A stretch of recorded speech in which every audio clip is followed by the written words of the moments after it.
Hello and welcome to this Meet the Miniaturist live stream. I hope everybody is doing well. Please say hello in the comments section or the chat box, wherever you're joining from. We're live on YouTube as well today, this morning. Please do say hello. Um, so I wanted to start before we bring up my special guest today. I just want to tell you what's happening. If you've missed some of the events and activities around the mini world that's in my neck of the woods, I'll take you through them. Hi, Dots World from Lexington, Kentucky. Great to see you. Thank you for joining. I was able to host Meet the Miniaturist with Kay Browning recently. I don't know if you guys know who she is, but you should. She has one of the most extraordinary collections of miniatures, I would say, on the planet. She's an amazing philanthropic. She's engaged in this community. She's very generous and she has a beautiful collection. And I was able to talk to her, and also she has a new book out. So check out that Meet the Miniaturist. You can look in the, there's a link in the comments. I just posted them. So go check that out. I was also able to talk with Andrea Stark and Robert Dawson recently in a Meet the Miniaturist. They are the perfect partnership of crafting fine art miniatures. She has a beautiful French chateau that was built by Mr. Dawson, and she has filled it and designed it and decorated it on the inside. Go check that one out as well. And then finally, in terms of the most recent Meet the Miniaturists, I was able to chat with Taylor Loffrensweiler from House of Viridian Miniatures, who is quickly making his mark on the miniatures world with some of the amazing things he's doing.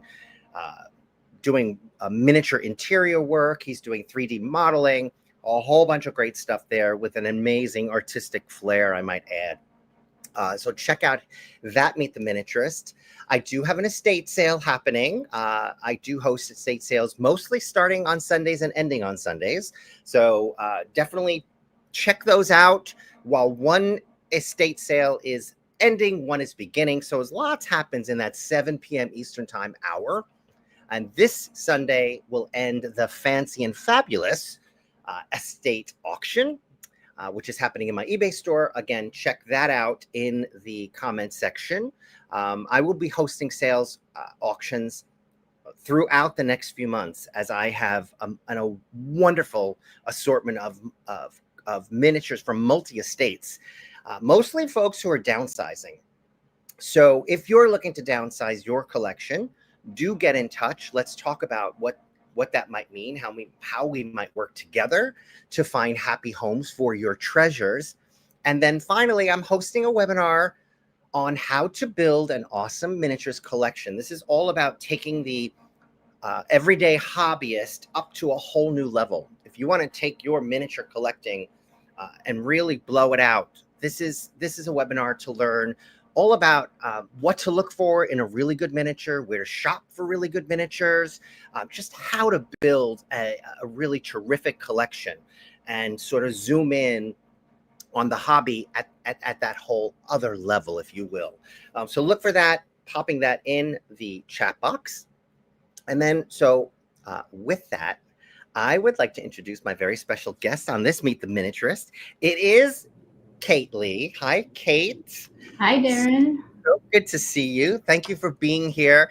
Thanks So I for just want having to, me. I met you a few years ago at Guild School. I thought you were an everyday, student, and then you blew me away. And you have beautiful work that you do. Thank We're you. gonna talk all about it today. Thank So you. ground us a little bit of where you are at, how you got to be involved in the miniatures world, maybe a little bit about your background in art or no background in art. So let's hear that. So thanks for having me. So happy to be here. So yeah, I think like a lot of people, I've always loved miniatures. I've always just been fascinated by them. And I only really discovered the world of like really fine art miniaturists during the pandemic, which I think is pretty common for a lot of people. Yeah. And I don't remember how I stumbled upon the show Best in Miniature, and I was like, it it blew my mind. I was like, Yeah. wait a minute, there are people like creating things so beautifully at such a high level of skill. And, the prize was you get to go to the guild school in Castine. And I Right. was like, that can't possibly be true. I'm like, how could such a thing exist? And I never knew about it. So Right. wait, so engaged by miniatures during the COVID era, best in miniature, and learning about the guild school. You didn't know about guild school. I did not know. And did you know about the guild? Did you know about this whole other world, this whole other miniatures world? I really had no idea. I mean, I grew up kind of thinking that dollhouses were like that, kind of old fashioned Victorian, like that your grandmother's dollhouse, which there's nothing wrong with, it's Yeah. great. But I didn't know there was like this whole other world in Yeah. miniatures. Yeah. And So you did not have a dollhouse growing up, or did you I had like a dabble? Barbie dollhouse. Barbie, which is not the same, but okay. No, not the So same. that's what I think is so fascinating, like that you had no awareness, and up Yeah. until only a very, very short time did this all sort of come in. And oh my God, fast forward. We don't want to go there yet, but fast forward to where you are now. So let's talk about this, just your art background and your where did that come from? Where did your skills come from? Okay, so I'm glad you asked because I think it's complicated and I'm actually having trouble understanding it myself and explaining it to people because so I've only been miniature painting since last June. Um, so it hasn't been a very long time. Right. But people ask me, "Oh, did you paint before?" And like kind of. Okay. Okay, so like most kids, I really love to, paint and draw, but I wasn't very good. And like, I always loved art, but for some reason, there was like a disconnect where I couldn't really paint or draw the way I really wanted to. Okay. I struggled a lot and I, I would try like every few years, like I Yeah. would give it a go. I would try to like paint something and I have to tell you, I do not have a single finished painting at That's what I all. was going to ask. Is there any? Can you show us what? Well, the other thing is, did you take art classes growing up? Because usually people I Just hear like the ones, just like the art program in like high school, middle school, like stuff like that. but But there was no art teacher that said, "Hey, you got talent. We need to like no, encourage you and like build you and push you." no. No. I think I tried really hard and I really enjoyed it, but for some reason, It's, it just I struggled. yeah. And I did in my when I was like around 25, I did take one class at the New York Academy of Arts. Okay. And that was like a few weeks. And I really enjoyed it, but it didn't go that well. Like I really again do not have a finished painting that I could show you. I But yeah. I know it's weird. I don't know how to explain it. I So wonder how much of this is you being, kind of like, you're very humble. no, I'm telling you, there is no false modesty here, Darren. Like I'm serious. It's just blowing me away. And hold on, guys, because I'm going to share the work in a second, so it'll all make sense. I don't want to preempt that, but I I just don't think it's know. amazing that you don't have a traditional trajectory, and not only full size painting, not a lot of experience, but then moving to miniatures, which is a whole different world. It's a whole different mindset. Yeah. So, okay, so COVID, best in miniature happens. You decide I want to do that. So talk a little bit about that. Yeah. So I just to finish up with the painting though. So when I said I've only been painting miniatures for since last June, I took a class with Christine Hannon, and she's fantastic. And for some reason, something clicked. I think in the miniature way of painting, and I'm suddenly able to paint kind of in a way that I've always wanted to. Yeah. Wow. Wait, this was So at Guild School? yes, this was at the Guild School. Okay. Yes. Was this your first Guild School? No, so I've been going for 4 years now, and I'd taken different classes, not painting. I've made all kinds of things, and I like learning new skills every time I go, just because they offer so much to learn. Take a step back for people who might not know. They've been sitting under a rock. What is Guild School?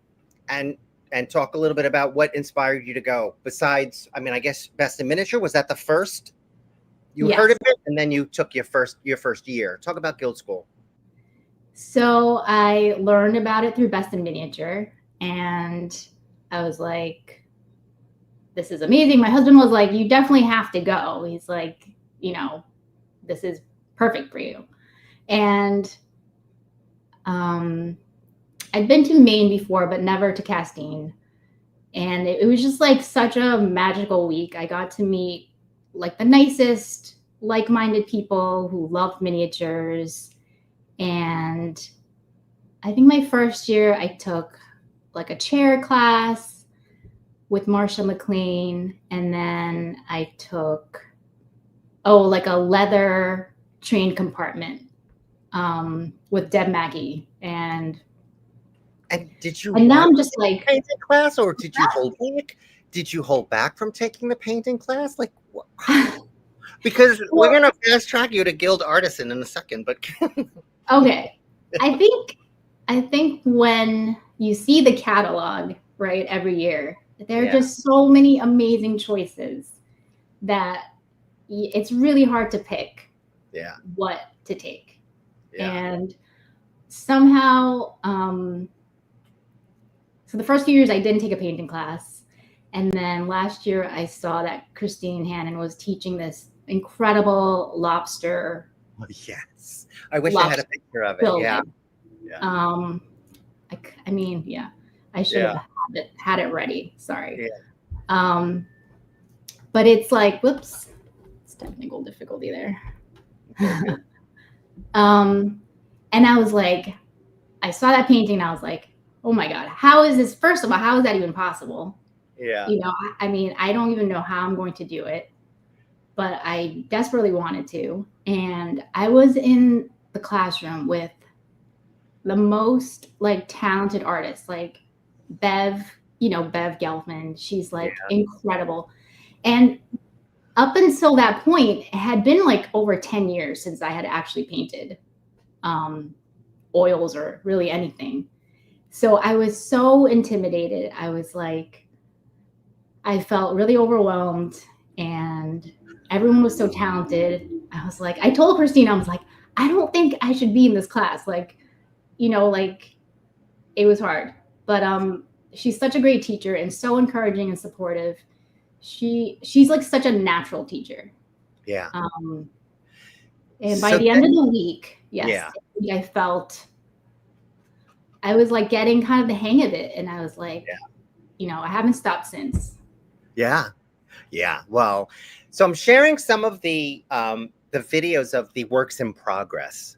So, I mean, talk a little bit about what it takes to create one of these paintings and how you work.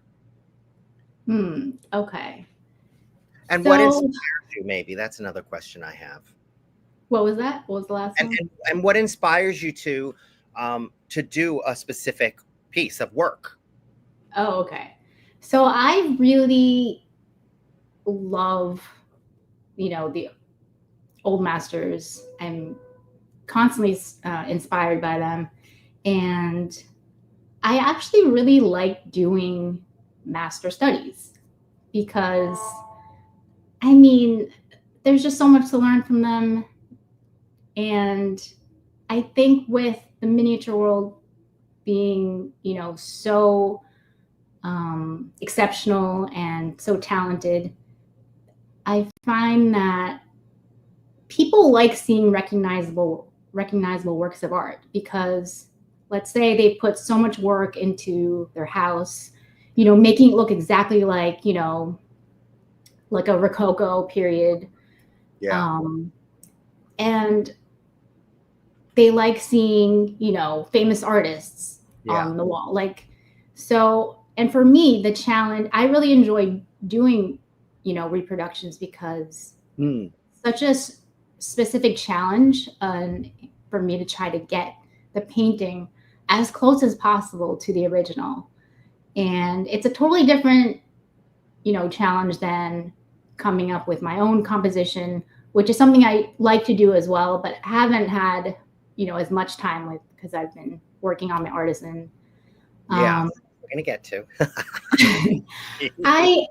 so again, I didn't go to art school or anything.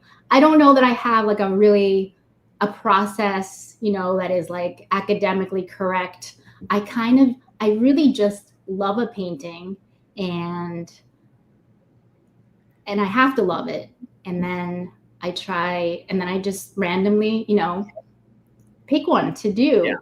I don't yeah, really have like a process, I don't think. yeah. Yeah. And I have several of the photo the I have several photos of the images that you worked on for the guild status, for the guild artisan member Yeah. status, which, by the way, congratulations for that Okay. amazing accomplishment.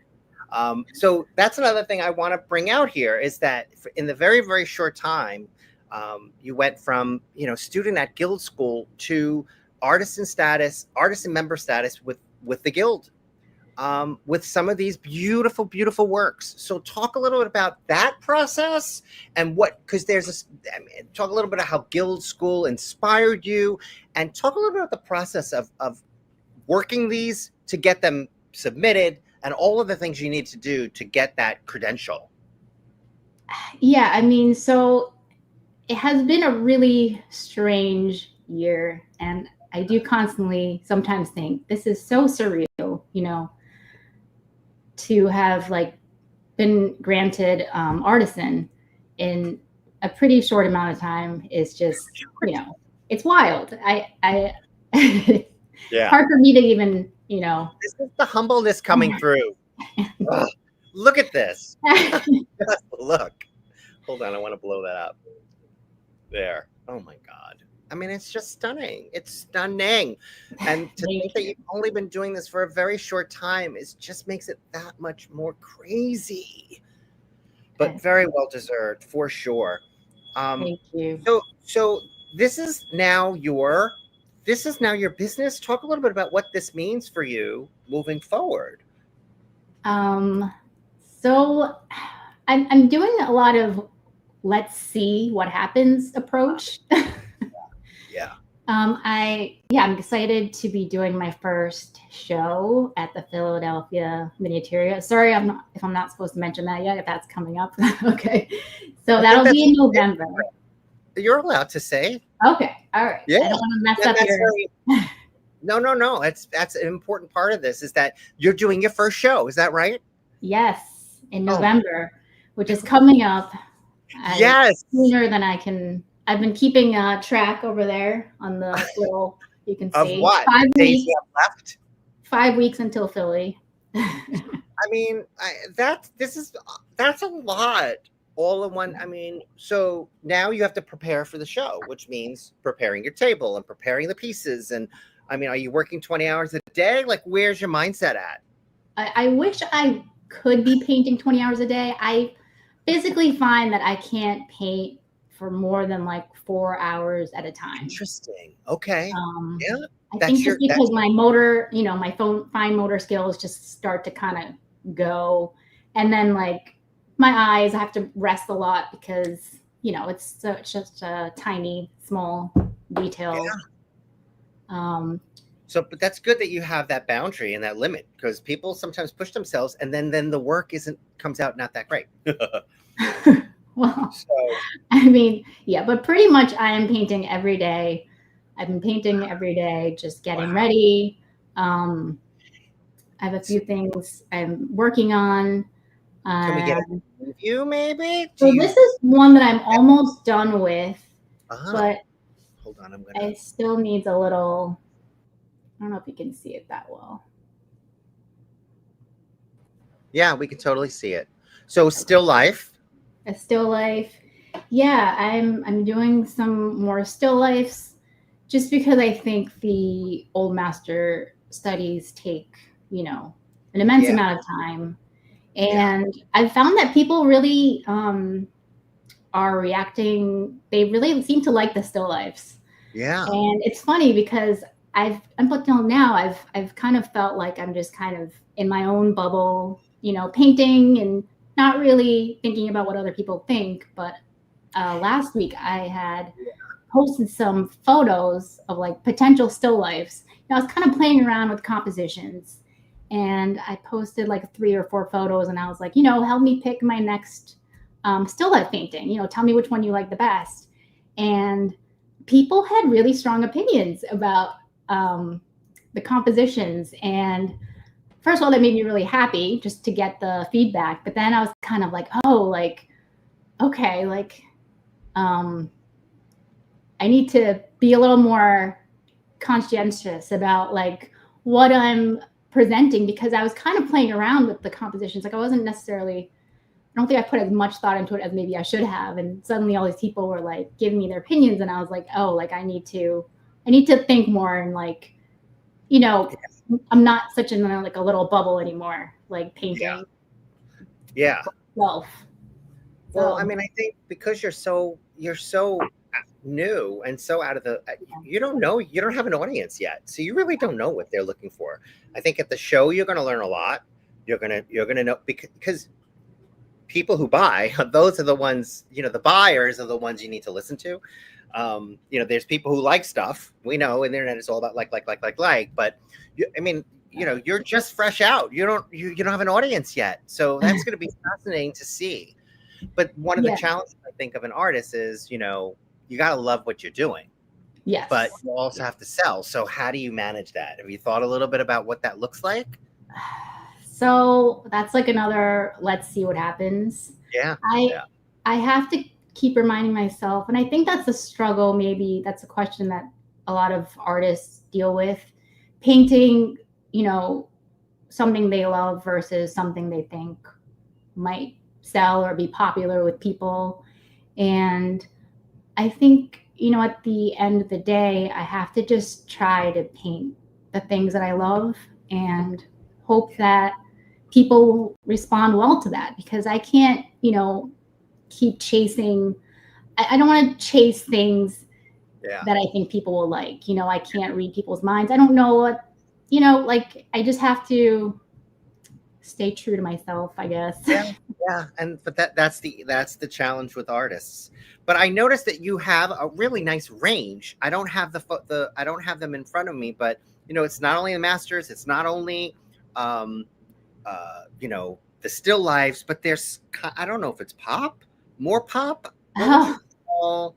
Where is it? I thought it was so nice. Is it the Wayne Thibault? Oh, was it? Oh, maybe. With the pink hat. I didn't know it was Wayne Thibault. I love that stuff. Maybe that's why. I actually have one to show you that I haven't posted about yet. Which one is this? That is Wayne Thibault's Girl with the Pink Hat. Yes. Oh, I see. I love it, and it talks about your, it talks to your range. Wow. Yeah, so this is the companion piece I did for it. I haven't posted about it yet, so you'll be the first to see it. Oh, Monica Schellabarger is on right now. She's probably screaming. She just said she can all. So this is another Wayne Thibault, and it's about probably as modern as I'll go. I'm not really one for modern. Yeah. Postmodern art. She's dying, she said. She is honestly the nicest. She really is. She's awesome. Talk a little bit about, like, are there differences from a mechanical perspective doing something more modern versus a master's versus a still life? I mean, I don't know. Is it the shape of the strokes? Are there limits? Are there stretches versus that talk to the styling that you see? I mean, I would say definitely the reason why the old masters take the longest are because I end up doing a lot of preparation work in terms of, there's like something that's called an underpainting. So I'll do that in like a monochromatic scale of colors. So I'll do the painting in like shades of gray first, or shades of brown. And then it's just a series of doing very thin glazes, and I just layer glazes on, which is very similar to how the old masters painted with oil paints. As for my still lifes and like the Wayne Thibault that I just showed you, it's a Yeah. lot more what they call alla prima, which is more just like a one layer um, way of painting. And especially what I really liked about doing the Wayne Thibault, and I'm not sure if I'll do anymore, but I really like. I know he's known for like his confections, but he's Yeah. also did these amazing portraits, which I loved. What Oh, was wow. really fun about him was that I could really like, layer on thick paint, which is just not really done with the old masters. It was always very like thin, Yeah. keep it very like, transparent. No, but Wayne really he shellacked that paint on there on the Yeah. canvas. So that was Yeah. a fun way to do it. And yeah, the still lifes, like I said, are very much more informal. Like just it takes less time. There's a lot less layers. Yeah. So there are like differences in techniques. Yeah. So when you first decide to do a reproduction, do you study the original, and like how do you know what was in the artist's head and how they did it? Do you have to make assumptions? Uh, How, yeah. Definitely. Yeah, that was a challenge doing with the artisan application submission because they don't the guild doesn't just want to see these finished paintings. They want to see like sort of the process and you know how you made the decisions that you do to get to the final painting. And yeah, some artists, they weren't exactly writing like a manual while they were painting. Right. So for me, it was like, it's, you know, art isn't just about me being at my easel. It's a lot of research, and it's like reading and looking at like their whole body of work, to try to understand, like, get, like what, to see how they specifically work and common themes and motifs in their work. And I think for the most part, I tried to use sort of like that older way of painting as well as a mix of modern. We have modern paints now, like that they didn't have access to then. They were making incredibly toxic colors back then with materials that we no longer have available. Um, but to that end, I do still work with some toxic colors, like very carefully. I think that's also why I keep things very clean and neat, because Yeah. I'm always very cautious about the heavy metals and stuff in oil paints. Wow. So Oh my goodness. I had no idea that. I mean, I had the question, but I didn't know the answer was that. So much. Thank you for that. That was awesome. yeah, of course. All right. So we are going to see you in Philadelphia for the first time. If Yes. we did get a question about, can people purchase your work now? I mean, do you sell now, or and where Uh, can they find you? so because it's my first show, and I spent a good amount of time this year on my artisan Yeah. paintings. I don't know. I have enough paintings to the point where I will only be selling at the show. Like, I would love to pre-sell things, but I think at this point everything will be at the show. Yeah. And after that, after the show, please reach out to me. You can email me. It's at painterlykate@gmail.com, Yeah. or you can message me on Instagram. Yeah. Um, and will also be at Chicago next month. Oh, that's breaking news. We're Yes, hearing it here. I knew you were going to be in Philly because of Instagram. It's on your. Wow. you've heard it here first. So Congratulations. yeah, Oh, wow. That is amazing. thank you. Wow. So the other thing is, are you open to taking commissions? Where are you at on that? Oh, hold on. I thought my dog was nearby. I was she's Aw, I don't see it. Yes, absolutely. you All right. can, yeah, message me or email me. Like I said, very excited to work with people, and you know, I want to see what people want in their doll houses, and that's always exciting. I always ask people like, what style, what kind of art are you into? You know, so that's always a fun thing for me to know. But yes, Yeah. definitely, I'm open. Well, you're incredible, and I am just so happy to have met you. I met you in Guild School before any of this. Had no idea. You have I had blown no me. idea. I had no idea. Such an awesome story. Congratulations. And we're so happy that you're in the mini world creating and putting beautiful work out there for all of us. So we appreciate that. Thank you. And thank you for joining the mini world show circuit. We can't wait to see more of your stuff. We know where to find you on Instagram. I've popped that in the comments so people can look for you there. Any final words before we wrap up? Um, yeah, I've just been having an amazing time, and I'm so thankful and grateful to have met all my mini friends. They're just like the nicest, Yeah. most talented group of people. And yeah, it's Yeah. just been the best time. Yeah. So thank Awesome. you so much for having me. Oh, well, thank you. And thank you guys at home for joining. I appreciate that. Take care. And Kate, I'll see you in Philly. Yes, All can't right. wait. Bye. Thank you. Bye. Yay.